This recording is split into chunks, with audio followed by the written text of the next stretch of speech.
Well, welcome to the studio. This is just going to be just a sweet little 2-minute tip here. It's about friendship.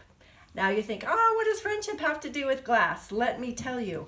Now, I have learned to find some wonderful friends while teaching classes and working on glass for friends, and a lot of the people who have been students and clients have ended up being really good friends. So, what good are these glasses on my head? There we go. So right now I am working on a window for a friend who started out as a student and as a client and has become a very good friend. And this, well, I'll show you that later.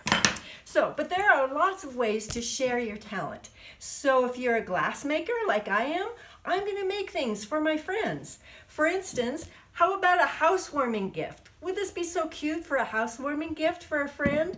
Or I made a whole bunch of these stars. They're for a birthday present for a family member. And how fun is that? So the little things that you build can work on your friendships. This is one that's going to a son-in-law.